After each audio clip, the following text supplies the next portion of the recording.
Ah, mais ça sonne. Allô? Papa, t'es où?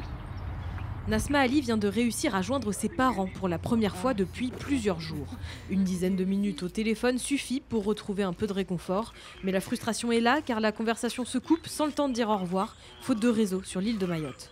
La dernière fois que j'ai eu mes parents, ça a duré 5 minutes ou voire 1 minute. Je vois que ça s'est amélioré un petit peu déjà, mais que mes parents ils commencent à manquer de quoi manger. Tant que je les aurai pas vus, mon cœur il sera pas calmé quoi. Toute la famille de Nasma se trouve à Mayotte, ses parents, sa grand-mère, ses frères et sœurs. Les nouvelles sont rares depuis le passage du cyclone Chido. Sur place, les villes sont dévastées, les Mahorais manquent d'eau, de vivres, d'électricité. Nasma est née en France métropolitaine, puis a vécu la moitié de sa vie à Mayotte. Elle est étudiante à Tours depuis la rentrée en première année de médecine. Isolée, elle suit l'actualité comme elle le peut depuis l'Hexagone et les retours sont tous sauf rassurants.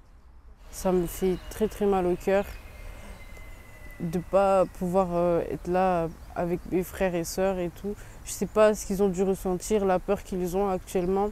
Déjà qu'on n'avait pas d'eau à la base, c'était vraiment déjà invivable. Et là, le fait que notre île ait vécu ça, c'était la pire des choses qui pouvaient arriver. Nasma avait prévu de retourner à Mayotte voir sa famille pour les vacances. Aujourd'hui, elle ne reconnaît même plus les rues du village de son enfance. Les paysages sont méconnaissables.